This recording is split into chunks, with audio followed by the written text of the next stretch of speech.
What's going on, everybody? You know who it is. This is Austin, and this is the Austin Smith Real Estate Podcast, where we talk about real estate and we talk about lifestyle. Today's guest, I wanted to bring on some black girl magic in the industry of real estate. And this agent currently serves New York, which is a beast of a market, Manhattan, Harlem, Brooklyn.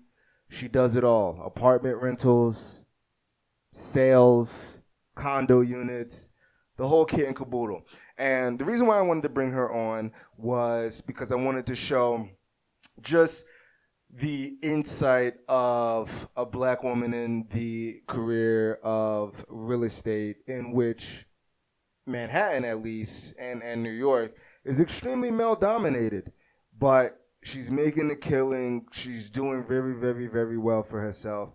So I wanted to bring her on in order for her to share that insight for any female or any black woman that's looking to get into the field of real estate. You have that opportunity to hear firsthand how she combats any type of negativity and is able to continue to press forward. Now, the only thing that I'll throw in there before we get on to the show is just bear with me with the audio. New York is not the quietest place, and where she was located, you can hear a little background noise, but like I said, that's not throughout the whole episode, just little certain areas within the episode, so just please bear with us. But outside of that, a little bit of housekeeping before we get in. If you or anybody that you know has received any value from the Austin Smith Real Estate Podcast, whether that's to your life, to your business, please go on to iTunes, leave me a rating and review. I would greatly appreciate that as we continue to share this message. And if you happen to know anybody who can benefit and add value on the Austin Smith Real Estate Podcast, let me know. Shoot me an email, contact me on social media. Let's get him or her on the show. So, without further ado, let's get into the show. Today on the show, I wanted to bring this individual on. She handles apartments and sales over in the beast of the market of New York.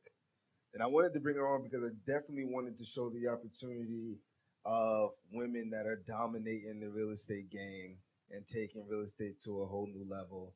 So I'm pleased to welcome onto the show Claudette Rolling. Claudette, thank you for taking the time to come on the show. How are you? I'm doing great. Thank you for coming. Thank you for coming. Greatly appreciate it. So real quick, just tell us, give the audience a chance to learn who you are, how you got started, because obviously you're doing your thing in New York right now, which is a totally different animal of a market compared to New Jersey. How did you Yes. get started? How did you actually get to this point? Well, honestly, this the industry fell on me. I was working in the mall, Jersey Garden Mall, working for Watch Station, and I got laid off. So if anybody knows, working in retail, you're only as good as your product. So they were having a high turnover rate of managers and just switching out managers. So I ended up without a job. So in that interim, I was like, well, hey, I love to work. I have to have a job. So I was looking on Indeed.com and I saw a position for a real estate agent. So I said, hey, I sold units before, I've sold products in retail is nothing different than real estate. So I threw my resume out there. I got a phone call from this agency in Soho, and they interviewed me. They said, "Hey, you have to start off as an intern, and once you start off as an intern, then you can build your way up." Because I didn't have my license at the time, So I was like, okay, great. I'm 26 years old, back to being an intern because prior to I was doing internships at entertainment industries such as Hot 97, Fox 5. So I'm like, here I go back again, having to be an intern unpaid. So during that time, I was receiving unemployment and where I was able to sustain myself um, and go to school for real estate. I saw the one of the schools on Groupon, and it was only $125 investment that led me into this field for over 4 years now. I've now changed into a new firm where I've closed deals with top celebrities and also even down to makeup artists, whoever I'm working with, which makes it open. So like how does you're looking at you're looking on Indeed, you see the job for real estate, like, Hmm. and obviously you know that real estate sales is strictly commission, and not Yes. only that, so obviously if you don't if you don't sell you don't eat. Not only that, Hmm. you're going into New York. Like why wouldn't you why didn't you decide to stay in New Jersey? Well, for me, I'm a Brooklynite, so I grew up in New York City, born and raised. I've moved out when I was like at least 17, it was 16, in going into high school, and my family. I didn't really get to learn about New Jersey until I went to college. So my family is all in New York City. Honestly, it was just the fact that I knew. I was like, hey, I grew up in New York City. I think this will be easier for me to do this market because of the fact that I, know the area. And it was so crazy because even though I was living in Jersey, which I still do, um, I was just having these childhood, just reminiscing on like, hey, I remember my grandfather used to go to this restaurant, and that would be like my selling pitch. Like literally, when I'm working with clients, like it's literally I'm giving them a piece of my world in the interim of me doing this deal. So it really makes it very authentic and personal. So even though New York City and I that the life expectancy of of a real estate agent in New York City is literally only 3 months. If you do not make any money within 2 to 3 months, this is not the field for you. And for me, I one of my biggest challenges when I first started my once I got my license with the first agency, I they gave me a property all the way up in West 135th Street and West in Washington Heights, and it was a 3 bedroom, and I had to rent that within a week. And literally within 3 days' time, that whole apartment was rented. And that's when my broker was like, okay, I see who I'm working with. And I mean, I don't know if I really don't think it's much of like luck or anything. I just feel like it's just the motivation. So I think that's one of the reasons why I really stayed with New York it's my home. And not only that, like you create your own luck, right? Because like Hmm. people confuse kind of luck with chance. You know what I mean? Like Exactly. lottery, like playing the lottery, like you're leaving that up to chance, not Hmm. necessarily luck. And the statistics say 80% of the people that win the lottery file for bankruptcy in the next 5 years. And it makes Very sense true. because the money ends up right back to the poor spending habits that they originally had, right? So Hmm. you created your own luck. You know what I mean? Like you started off where you were open to the opportunity of taking an unpaid internship. Like you were open to the opportunity of recognizing the opportunity of a lifetime within the lifetime of the opportunity. You know what I mean? So Totally. like so you saw, like, you know what I'm saying? Like you saw that window because you could have easily said no. Like it seems like it was far as hell, and you could have easily said Hmm. no, I don't want that.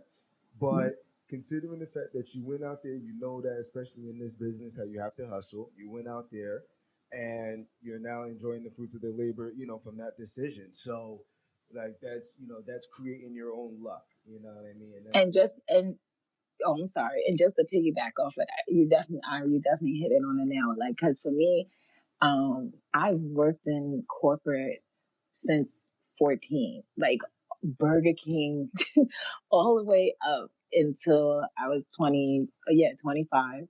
And I mean, to have all those years of working in corporate and always being told, "Oh yeah, you're good," but it was always a but at the end, but there's more you need to do or this and that. And I just got over the corporate life. And it was just like, Claudette, I know that I'm an entrepreneur just at heart. And just for me to take that risk with real estate, and it was my mom too that really motivated me too. Because when I told her, hey, I'm doing real estate in New York, she's like, New York, you sure? Like, because, parents, they're like, hey, I want you, to have the 401k and make sure that you retire in 25 years. And it was really like a risk. But I was like, hey, I'm building when I was closing deals, and when she saw like I was traveling and doing certain things and being able to pay for her trip, to which was one of the biggest accomplishments I felt like in my life. I was just like, she was like, okay, she stopped. She was like, I'm not going to keep pushing you into the corporate world. It seems like you found your niche. And she was, ecstatic from there. I even worked with the Senator of New York's daughter, Meghan McCain. I helped her find an apartment in the city. So it was just like, once that happened, she was just like, all right, you know what, Claudette, I'm not even going to push you into the corporate world anymore. I feel like you found your niche and you're making it happen. And this is where it is for you. So yeah, it was definitely that risk of like, I don't, corporate is not for me anymore. I'm tired of being the one that you're telling me, but there's something else you need to do, or you need to stay extra. I feel like my worth is way more than what you're telling me my salary should be.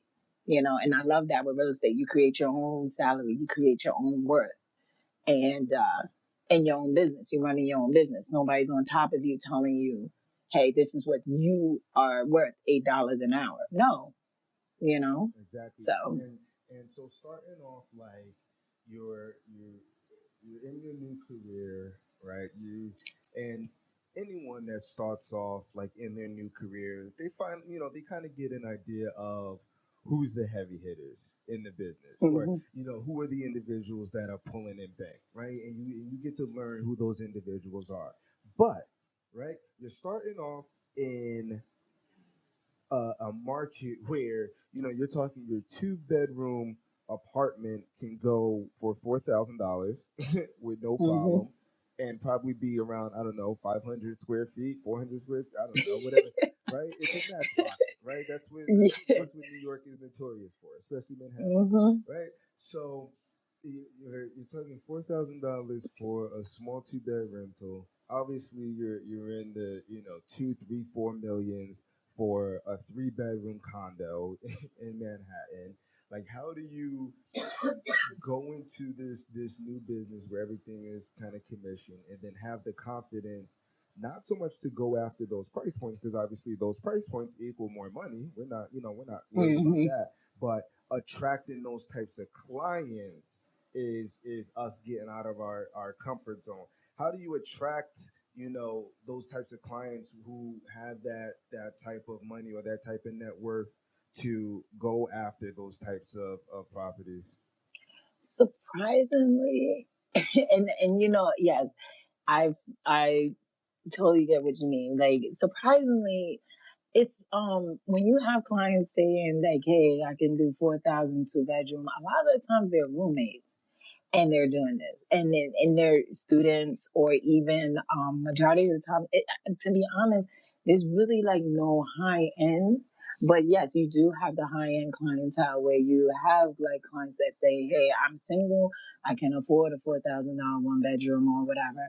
But honestly, and at first when getting into the field, I used to think that I would have to change who I am, and be a certain type of agent. I still watch $1 million listings, and in New York City, I watch version buyers and stuff, and for apartments, and HGTV is my friend. That was one of the reasons too why I joined did real estate, because I was like, hey, I watch HGTV all the time. I grew up watching it, and Food Network. What's So HGTV? I all my life I grew up watching this because of my grandmother watching it, want to redecorate, whatever. So it's like, my whole life been watching the show, and I was just like, hey, I used to think like maybe I need to change up some of the things that I need, for selling points. Yes, those are great shows to watch to get the little gems, but honestly, for me being in the field for it's going to be 4 years, it's being your authentic self draws you the clients, draws you'd be surprised. Like when I worked with my high-end clientele, it was just me being me, and I didn't even, it just came out of nowhere. It was through network and just, and then when you're working with them, they're just as normal as you are, I think sometimes people like put like even celebrities at a certain level and not realizing like, hey, they're just as normal as we are, and they're looking for the same thing. And I feel like when you're being your authentic self and being who you are, you can't really hide that, and it makes the relationship more organic. It makes the deal a lot easier at times. I'm not saying all deals are easy, but it actually makes it like, hey, I was being forthright. I was being, as as ethical as possible with you with this transaction prior to, so they already know who you are. So they know that, okay, I worked with Claudette. I loved working with her. She was great. She was honest from the beginning, and hey, you get a referral from there. So with the apartments in New York City, yeah, they are small, but a lot of the times I'm comparing it from this landlord's apartment, or sometimes we'll have landlords that call us like, hey, this apartment, what is the market looking like, and you're comparing it to the comparables next door to it. So yeah, it is definitely challenging at times, like when you're dealing with clients saying that they're coming from California and they're used to like bigger apartments, and then you have to tell them, like for me, I tell them from the beginning, I'm like, hey, this is New York City. You may not get that king size room that can fit your king size bed, but we will have to, compromise. And compromise is one of the main things in New York City. As an agent, you'll hear almost all the time in all of my deals. I'm like, hey, we have to compromise. You're not going to get everything, but we need to compromise. And that's how it is in New York. Especially from everybody coming from virtually every part of the world. I mean, nonetheless the country, but people are coming Hmm. from everywhere, and obviously where they're coming from, the culture, standard of living, how far their dollar Hmm. is going for their particular home. It can alternate their entire expectation. So you mentioned like you like watching $1 million listings, right? The Hmm. So, if I'm correct, I sometimes watch $1 million listings in New York, LA, sometimes, but seldom. I've noticed that I don't think I've ever seen any women, to be honest with you, on the cast, Hmm. Right. right? So, and especially with the National Association of Realtor statistics, that the average realtor is like a 52 or a 57-year-old white lady. How does one, a woman, and two, how does a woman of color, a black woman, kind of take her talents to New York, where like I said, a beast and an animal of a market, and $1 million listings will kind of have that aura of New York, that it's cutthroat and it's really you know dominant, and the game is gritty. How does a black woman excel in New York City? Yeah. uh, Honestly, and it's so funny because I've I've definitely, well, in this industry, it's like, yeah, it is definitely male dominated. It is, and sometimes being like, you know different is not such a bad thing, you know. Um, Even I've had clients, like I get a lot of French clients too. So, so because of my name. So, and then when they see me, they're like, "Oh, hi!" And it's crazy because I haven't really been introduced to anything like racially motivated in New York City, and I'm praying, knocking on wood. And since I've been doing the industry, I've had some like aggressive. from certain brokers that are like, oh well, you're new, you're a version at this. And yes, I've definitely, I've had clients like, hey, New York City brokers are so nasty and mean, and and then when they meet me, they're like, oh my God, you're a breath of fresh air, Jesus, like thank you, like So I don't know. It's definitely I haven't really, I can not really pinpoint a moment of a racially motivated situation with any clients yet. Maybe more so of like where I've had clients like say, "Oh, you don't know who I am," and the aggressive ones. But when I don't let my ethnicity be the focal point because I want people to know Claudette. And I feel like a lot of times in New York and in America, we focus too much on color and not the essence of the person. And that's where I feel like I'm making more of a change. Like, it does, sometimes it can be like, oh man, like, I'm the only one, and especially like in a whole room.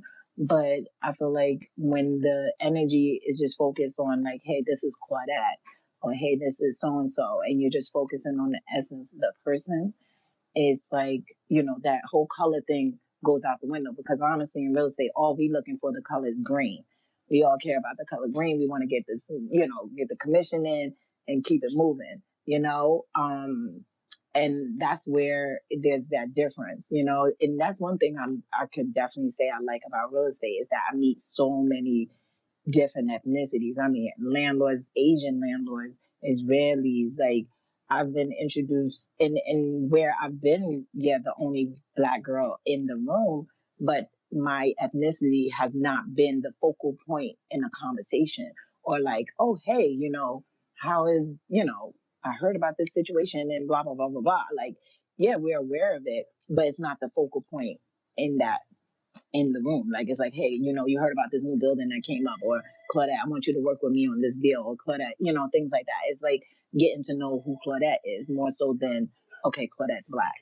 Right. you know, Right. which is great. I like that. Like, I mean, I am the only black one in my firm, and I have not been. They treat me, and the only woman too here, and I mean, I have not been treated like, oh, she's the outcast. They treat me just like one of the guys.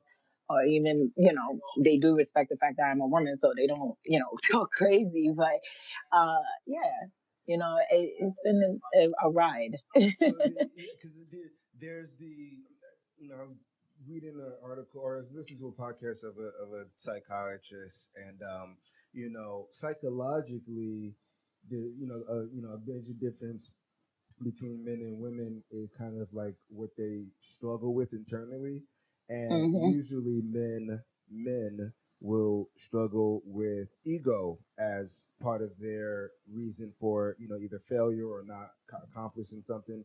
And then with women there's like that fear of like not being accepted, which is why, Correct. you know what I mean, which is, when you walk into the boardroom, you're looking around, all right, how many women do I have, and I've been, I've participated in transactions where, the buyer might have been, a single mom, and she's dealing with a transaction where, this particular transaction has to be with two male, agents, and a male buy, a male seller, and you know they, you can see how, they look to, exert themselves a little bit more, rightfully so.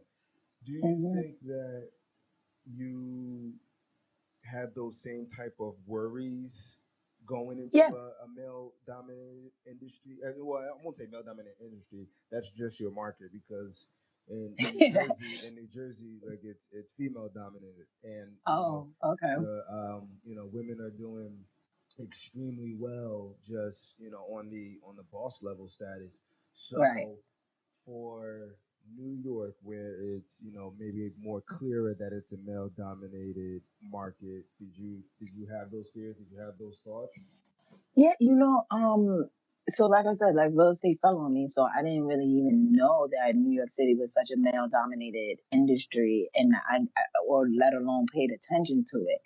And and then I mean, even when I was at my old firm, it was all females. It was all females at my old firm, and I think my broker did that on purpose because he would talk with me. It's like, hey, females, they close deals easier and things like that. And I don't know, for me, I'm not such as, I don't like to believe in stereotyping, like, oh, hey, all male and all female. I just feel like it's just you. It's up to you. But I totally get that with the worries. Like, especially when I changed from an all female firm to now all male firm, I was nervous. I was like, oh my God, like this is all male. Like, I don't know. Like, am I going to be able to vibe right, with everybody? Or, am I going to be accepted? Or, especially growing up in New York City and coming from, Brooklyn. You have these stereotypes, these things that pops in your mind, and they're fears. They're legit fears. And then when you walk in and it's totally different than what you expected, it's like, man, I almost stressed myself out, lost almost all my hair for something that, thinking of what you've seen, heard, media, things like that. So, and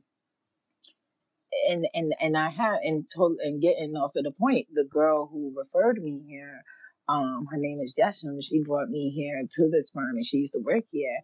I mean, it was like I didn't even know like how big she was until I googled her up, and I'm like, oh my God, like I didn't know that you've been closing all these deals and everything. And she was like, yeah, but she's so humble, and it gets back to the point, like I was saying, like just being who you are, and that whole part of male, female, black, white, whatever, it goes out the window when you're just, you know, when you are who you are, when you are Claudette Rowland or where you are, Austin Smith, like it goes out the window, now it's okay, let this person, they bring this type of service to you, you know? So, yeah, like I had those worries when I first when before coming in and doing the interviews and all that, getting here. I had those worries, but then it literally just escaped. And And and you just put the now, fears to the side. yeah, the fears definitely went to the side. They're not even there anymore. Now it's like, okay, what's the next level? What's this that I can get into? What sales can I get into? Like honestly, even working here, I've been motivated so much even by my brokers. Like, hey, they give me advice of how to approach this, certain situations, and everything gonna work itself out. That's one of the Right.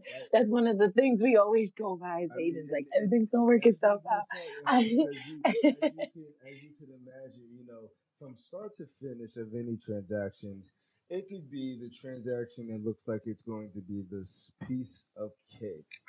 And Hmm. the moment that you're starting to get into the transaction, all of a sudden something goes completely haywire. And you're trying not to freak out, but then you also realize, hey, listen, like your paycheck, what you work hard for is attached to whether this transaction goes through or not, which is completely out of your control. Like Hmm. you're control, like you had control in the beginning, but then you kind of relinquish that control during the operations of that particular transaction. And it's one of those things where you really have to develop the resolve and the resiliency in order to stay calm, because and I tell my clients, like, if if the flight attendants aren't freaking out, then it's just turbulence. That's it. Hmm. You know what I mean? Like, if there's turbulence and the flight attendants are freaking out, then there's something completely wrong. You Correct. gotta have that resolve, because you can't freak out in order for your clients to kind of remain as calm as possible. So that transition to the next thing I wanted to talk about with you. Like that's one of the attributes, like having that resolve, being able to deal with fear, managing the stress. Those are some of the attributes that help us be successful agents. But what other attributes help contribute to you becoming a boss, becoming a successful real estate entrepreneur? Was there things that in the past that helped you? What do you attribute that to? I, uh, failure. I'm a big fan of failure, because it definitely teaches you a lot. Um, uh, Definitely going through even personal, like, issues too. Like, failure is like one of the main lessons in life that teaches you a lot. It teaches you, it puts you back at your base of humble. Definitely a big fan. Anybody knows me, I'm so humble. It don't even make sense. um, but yeah, I consider failures as one of the main things that helps me grounded, keeps me grounded. Um, Always going back to, I'm always giving all the time. Um, Even with me, I brought up my mom, but like she recently passed like over a year ago, and that was my best friend. I could honestly say that would be one of the major hits in my life, and having to go through that and still going through it, um and just still pushing forward, still trying to keep that smile on, and still remembering some of her last words that she even expressed to me, like, it still to this day keeps me grounded and motivated. And she was a humble person. She was so poised. She was a very poised woman, very professional and classy, a very classy woman. Dark chocolate. I love it. I Dark love it. chocolate. Love it. And she motivated me. She was my biggest fan. I mean, I used to do performing arts all the time, dancing. She had me in everything. And you will always hear her, just little woman yelling, get it, dad, just my main support. And I could still hear her voice, like her motivating me and pushing me. And for her to see, um, before her going, to see me at this stage of like, okay, I'm still growing, but I was able to you know do things for her, and for her to see like, okay, my daughter is good, my youngest daughter is good, and my oldest daughter gonna make sure my youngest daughter is good, and she gonna make sure the family is good. So I feel like when you go through certain things in life that could really like tear you up and break up your whole life, makes you even stronger, And I'm a selfless person. I'm so like, I care about everybody. And when that hit me, it just motivates you and it pushes you. And I just know that she's right there with me, or even, just watching over me, making sure I'm making these decisions, these right decisions. And one of the things that I could remember as clear as day, my mother always told me, like, never have anybody mess up your name. Your name is your identity, and never like it is Claudette, and even now, like, I get Miss rolling on Miss Claudette, and it's just like I even hear that because it's like she named me Claudette for a reason, and my father and my mother, they named me Claudette for a reason. So like I said, like going through failures, even like when deals don't fall through, you go over those things, you look at the things that you can make yourself better. But at the end of the day, we're not machines, we're human, we can't be perfect. So you just be who you, that's why I push the fact of being who you are, being as authentic as you are, and being kind and being loving. It's such an easier energy than being like, oh, okay, I'm gonna get this person, or I'm gonna come. Yeah, you can be a shark. Like, that's one of the terms in New York City, sharks. There's sharks everywhere. Yes, you could be a gentle shark. You don't have to be like, in the terms of a shark, it's like, yeah, you're a boss, you handle your thing, you get the deals done, it's easy transactions. But at the end of the day, the energies of passion, motivation, loving, caring, being organized, being authentic is so much easier than you coming into an office, or coming in with that energy of like anger and upset. Not every day you're gonna be happy, and that's just, you know. That's That's just just a being day in the balanced. day. That's just That's, a yeah, day in that's the the day. day of the day. Like, I'm not gonna be a happy person when I come in. Like, trust me, not every day I'm gonna be happy.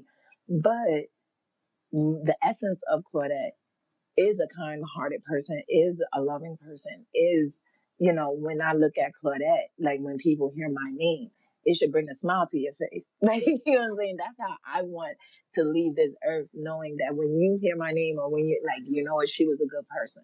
Like, at the end of the day, yeah, she may have her little problems. I'm not a perfect person. I have my issues, but I can still deal with that and still have a smile on my face about her, you the know? the irony about sharks is that sharks aren't they're not even like this vicious predator that just goes and usually goes out and just attacks humans Hmm. as people would think.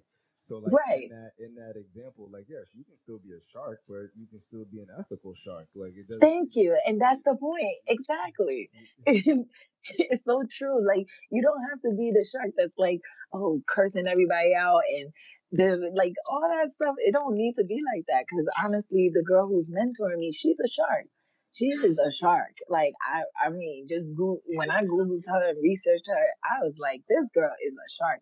And then when I meet up with her she mentors me now. I asked her to mentor me. I was like, listen, I need mentorship, and I feel like that's part of being successful. It's nothing wrong with being mentored. Like, almost every famous person, every successful person had to be mentored to get to the level that they need to get to. Not everybody is just self-made and just woke up and was like, listen, I'm successful without nobody. Nobody had to help me. I got to this level by myself. No, no. Puff Daddy, P. Diddy had to be mentored.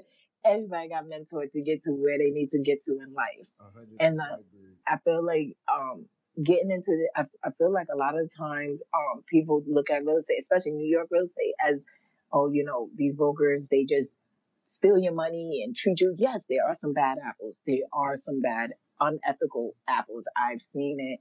Yes. But not everybody's like that. And Not every that can be found in any field, like Any field. without a problem. So Any field. what's like the so you've gotten up to this point, right? Hmm. You've been through failure, you've been through you know loss, you've been through like having your income, whether that's lost family wise or lost like income wise. When you first got laid off, you experienced that failure, that loss, and it's gotten you up to this point of where you are now, which is pretty good. I Hmm. must say, obviously. But like, what does the future hold? Where do you see yourself going next? What's the end goal? Do you stay in New York? Do you become the Black Barbara Corcoran? Do what's the end goal? Yeah, I really I really look up to her too. She's amazing. Like, definitely I listen to her seminars like crazy. I'm actually going to a Grant Cardone conference. So I try to keep myself and around all of the energies. Like, all of the, hey, these people making it, I want to make it too. End goal. I'm always gonna be in real estate. I already know it. That's it. I'm gonna be the old real estate lady. Hopefully, I'll already be in luxury and things like that. I definitely want to be a landlord in the field. I see myself just really taking real estate to that next level where um, still doing it. Uh, of course, all dreams and goals you do keep to yourself until you push it out there. So, so I You can't have tell that you superstition. everything. I Yes, understand. I definitely have that See, I'm the superstition. I total can't say. opposite. I would try to be although I don't do it as much, I would be the one to try to push that goal out there because then if I tell everybody, then I gotta like actually hold my word. Yeah, Because no.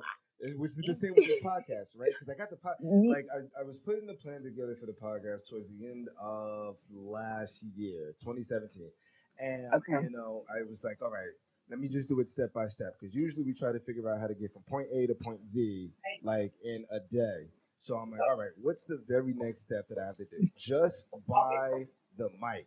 Just do that. Mhm. Just that's all you have to do today. So I'm like, all right, cool. Bought the mic. right? Bought the mic. Mhm. I started playing with it a little bit. It was actually a little bit more work than what I thought it was gonna be.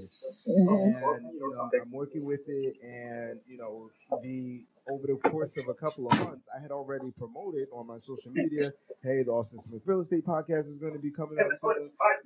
People were looking forward to it, and a couple of months went by, and I'm like, all right, I gotta set this aside. I gotta just get this on, and I gotta get this thing going. So like that was Mhm. like having my accountability that I pushed that energy out there, and now I wanted to make sure that I lived up to my word. Yeah, no, I'm a firm believer of that. Totally. I just don't, I know, one of my core qualities, I will pile everything on top of myself and it will not be completed. You get what I'm saying? So, I'm all about that, like pushing that energy out. I write my goals down. What I do in the morning, literally, I wake up early in the morning, I do a 15-minute meditation, and then I do 15 minutes of writing the goals or the things that I need to work on. So it's literally giving me 30 minutes out of the day before starting the day to get things going. Now, if these goals are being held off, I look back and see why are they being held off. So that's one of the things that I do in the morning that I've implemented in my life that's been keeping me going. Even when the market's starting to pick up like crazy, I can see myself being overwhelmed. But yeah, like I totally like because I'm all about the branding stuff. Like, yes, I am, and I'm black real estate agent. I look at the fact that yeah, I have natural hair. I'm not the typical, whatever the stereotype would be in New York City. So I feel like being more personal and branding myself socially so that I can be marketable anywhere, where I can be able to reach out to anybody, talk to anybody. I've been reached out by young girls that are interested in real estate, and I always tell them like, hey, start off as an intern. I know it sucks. It sucks. I didn't want to be an intern at that age of 26. The mindset that I thought I was going to be, I thought I was going to be an A&R rep. I thought I was going to be working at Huntington or Fox 5. 2010, when that recession started, it happened when I graduated in 2010, there was no jobs. So I was definitely distraught. Like I was tore up from the floor up. Like, I could not believe it. I was like, I'm 26 back into interning for free. You must have lost your mind. But that risk definitely put me at the level where I'm at right now. And I mean, yeah, the goals of where I want to be, I don't see myself ever stopping real estate. I do see myself being a broker, in my life. I do see myself being a broker and being in luxury retail. I mean, real estate. Sorry. No, you got Yeah. the interesting part is like that's it, and you mentioned starting off, and we'll say this before we head over to the core four as we start to wrap up. But the it was interesting because you went after the internship, right? But you knew that your income was going to take a hit. I quit my job, but I also knew that like my income was going to take a hit. Yeah. So Yeah. you got laid off. I quit my job. You took the paid internship, and I was just accepting of the fact that I might not make no money for a little bit. But Hmm. I mean, it's night and day. We're both in a position. I can at least attest for myself that I'm in a 360-degree position of where I was, when I first started in this business, and it's just a decision to make the sacrifice, and then eventually you will get exactly what you've been looking for. I mean, it's the sacrifice plus the work. I mean, but it's the sacrifice and the willing to put in the work, and you will get everything that you're looking for. So, Hmm. the core four, which is the segment of the show in Hmm. which I ask all of my guests four questions so individuals can get an opportunity to learn them a little bit more, although we've just been talking for the past 40 minutes or so. The first question of the core four, and you might have answered this already, but I'll have you answer it again. What's your favorite aspect about real estate? Just being free to make as much money as you want, being able to go traveling. I love traveling. I can honestly say, let me switch that. I love travel. I am a travel maniac. We'll talk about the I traveling in a little bit because the third question is Yeah. what you like to do in your spare time. Okay. I know you love to travel. Just elaborate Yeah. on the being free part because that was Yeah. awesome.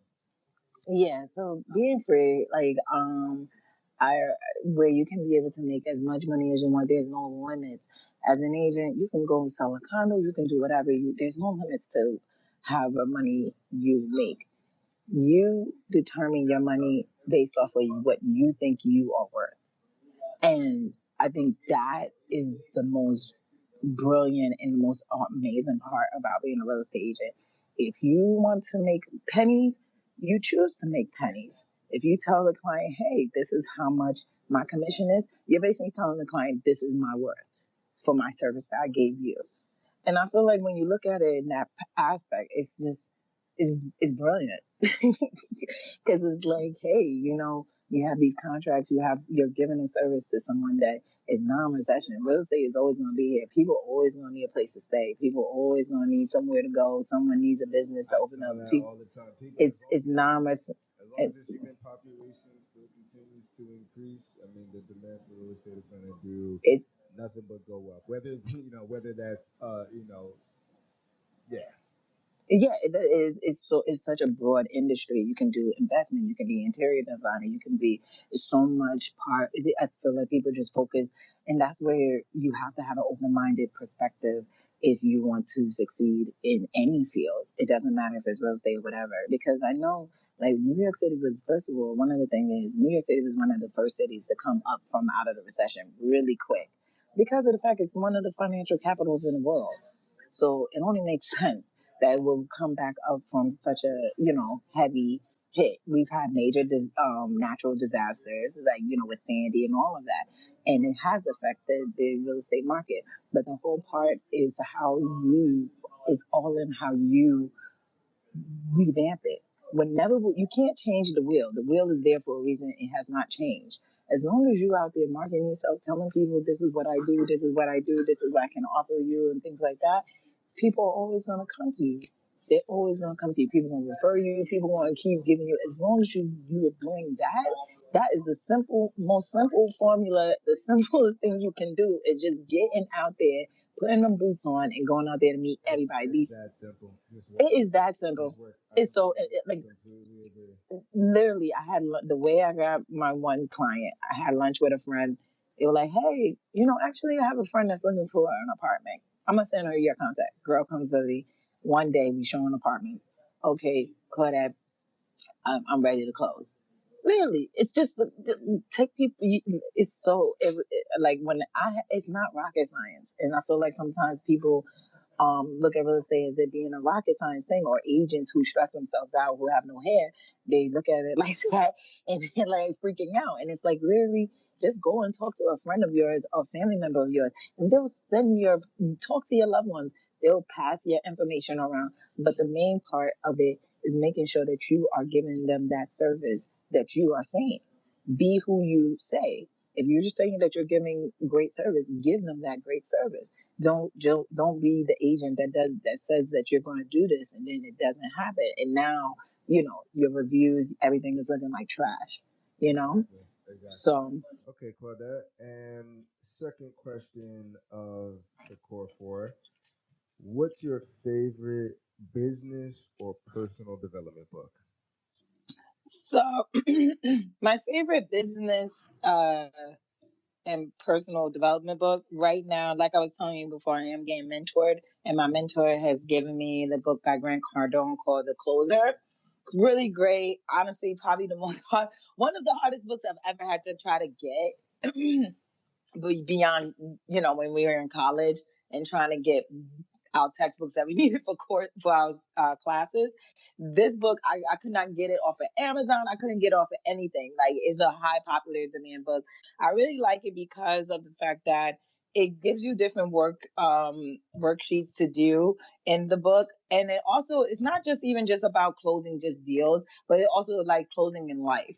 And he uses so many different like inspirational people, such as like Martin Luther King, and he uses a lot of different people in there, and it shows a diversity of inspirations, like motivational people.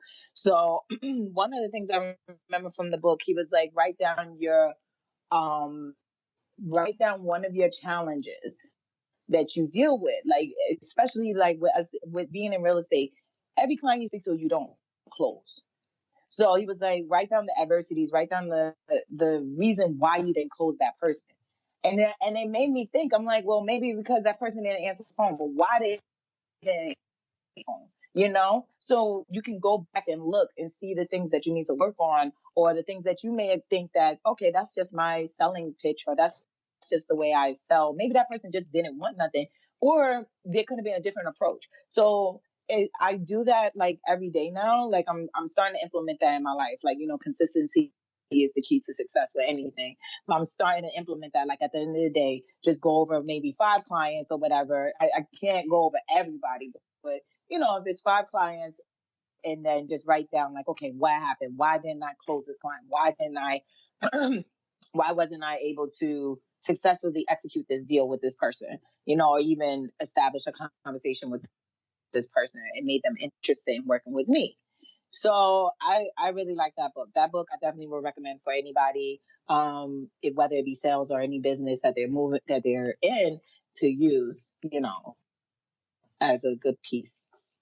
Grant Cardone. I'm actually looking at that now, and I'm gonna add it to my book list. So that's an excellent one. I'll take that recommendation. That's completely awesome. No problem. Okay. Question number 3. What are some of the fun things that you like to do in your spare time when you're not on the hustle and bustling on the grind of the New York City concrete jungle of real estate? What are some of the things that you like to do in your spare time? I love to travel. Oh, I am yeah. a travel junkie. I am. um, I've always traveled since the age of 2. Yeah, you just got back. My You just fam got back from Puerto Rico, DR. DR. Okay. Yeah, I did. I went for one of my friends. It was her 30th, so I was just like, I'm going. I've been traveling. Well, uh, my family are part Caribbean and American. So I used to, at the age of 2, we used to go to St. Thomas and, just go and see family and things like that. So for me being on a plane, it started at the age of 2. So that adventurous and, imaginative mindset and just wanting to travel. I never forget being in my grandfather's house. He had a globe in Brooklyn, and I used to always be the one spinning it, and just pointing at the different countries that I could barely even pronounce, and just being that amazement, So travel for me has always been that. I mean, real estate has sparked it for me, because I feel like I didn't get a chance to travel as much when I was working like a 9 to 5. But when I was working that, I did go to like Venezuela with one of my best friends who's from there. I definitely I've been to a lot of different countries prior to me doing real estate. But once I hit real estate, it was like, okay, I went to Africa, went to Nigeria and things like that. So travel is my main thing. But if I'm not traveling, I like going to happy hours. I'm an extrovert. I love to meet people. I have that energy of like, just positive vibes. So I like to go to happy hours. If I see a sale, and I'm frugal, so if I see, oh hey, they got $5 wine, let me go check this place out. And it really helps me too with my clients, because if I'm walking with them and some, just showing them the area, especially a lot of clients that come to New York are international. They're like, well, hey, what's a good place to go get coffee, or a good place to get, tapas or whatever that has like tapa hour going on. Hey, this spot over here is really great. I've actually just was there yesterday. Like, you know what I mean? So that's one of my things. And museums. Love museums. I am a person that loves to learn, and I'm very open minded to learning. Yes, I do. I'm only human, so I do have. I am very. We have our ups and downs, but I love learning. So museums are my main thing. I like to learn a lot of things, a very conversation, especially talking to different people from different cultures. It's like I love to regurgitate information that I learned and things like that. Like not Mrs. Know It All, but just like, hey, yo, did you know this? Like this, that junk is crazy. Like you know what I mean? So I love museums and music and all that stuff. So that's what I do during my spare time. That's pretty Beyond real awesome. And estate. I just got back a couple of weeks ago from some St. Thomas, and it is Did you get absolutely the beautiful. confit pate? No, I Did did. you get I did not. no? No, Dang. I didn't. I did not, unfortunately. But it's an absolutely beautiful island. You make me want to look at the pictures again. Yeah. Yes, absolutely beautiful. And just how people are, and even the locals, there's even driving up the hills, and like there's no railings or barriers on Yeah, I these hills that know. are going up, and they're not the widest of roads that are winding up these hills, No, it's and not. people are taking No. these corners going at like 40, 50 miles an hour, and no one seems to be scared about that. And Yeah. I don't know, like it's weird, but and we're not even talking like small cars. We're talking about buses and like tour buses. So when we're on the Hmm. tour bus and like we're going up these windy hills, no barriers, no Yeah. guardrails, no No nothing, guardrails or nothing. Yeah. and they're just winding up these hills, and it's like my goodness, like you're trying to take in the sights and trying not to die at the same time. But other than that, dropped us off at the beach. It was absolutely amazing. What Um, beach did you go to? I don't even remember. It was beautiful beach. It was called beautiful beach. Okay. Uh, No, my uncle actually when he rode he used to ride his motorcycle and he actually fell off. He actually fell off one of the mountains and like off of I don't even know which one he was at, like not mountains, but going up there. And like he fell off and God, thank God, like he's okay. Like he only has like a little scratch on his forehead to, remind of the scar. But yeah, like, yeah, them railings is crazy. Like there is no rails. And I used to ride with him when he would just drive up and I'm just like, yo, like you're bugging. Like you need to just slow down. And they just like whipping and turning and everything. So yeah, it's crazy, man. it was absolutely beautiful. I wish I can go back. Well, I will go back, so I don't wish that, but I will go back in due time. Yeah. Okay. And the final question, Claudette, where can people find you at? I'm on almost all social media sites, not YouTube and yet, but I am on Instagram. Hey Claudette, I kept it very chill, personal, and I'm on Snapchat. Hey Claudette, and Facebook. It's Claudette Rolling, and it's the same picture I use for all throughout where I'm just sitting on the stoop and stuff. So yeah, I'm on almost all social media platforms and Twitter. Just getting into Twitter again. So, but yeah. That's awesome. Great. Hmm. Way to go. Yeah. Okay. Anything else that you want to kind of give us this audience before we wrap this up?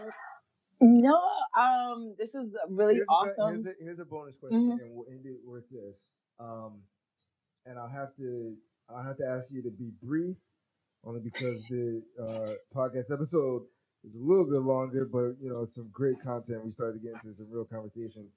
But um, what's a question that maybe I didn't ask that I should have asked that maybe you would like people to know about real estate, whether that's real estate in New York or going through real estate as a black woman. So Um, Dang, you threw me on the spot there. Uh, uh, I think you've asked all the questions and that worked.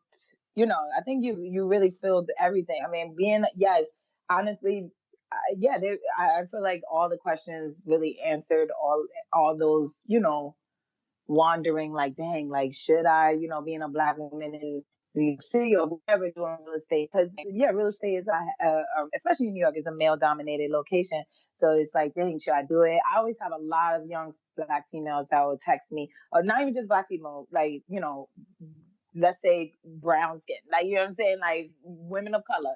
and they'll just text me like, hey, like I'm really interested and stuff. And I'm like, girl, just do it. That I don't mind being a mentor, even though I'm being mentored.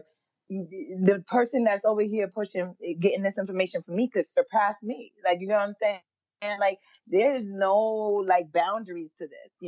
So even with just real estate or as an entrepreneur in general, it's a very fear, but you need to be fearless based. It's kind of crazy because you be like you have fear, but then it's like you gotta be fearless too. So yeah, but I think you asked me all the questions that I think is really great. And I was just gonna say, like, I think this platform is really great for people, especially not just even just real estate, but just entrepreneurs in general. Because I feel like people just think just real estate, oh, that's it. No, it's an entrepreneur. You're an entrepreneur at the end of the day. I You mean, know? that's the goal of the podcast. I mean, Yeah. we're gonna talk about real estate, and we're gonna talk about lifestyle. So Fact. that is where this podcast is going exactly. Claudette, Mm. thank you so much for taking the time to come onto this episode. I'm hoping people got a lot of gold and a lot of nuggets from you. This is Claudette Rawling. I call it Rawling. Thank Rolling. you. No problem. Austin Rolling. Smith signing off.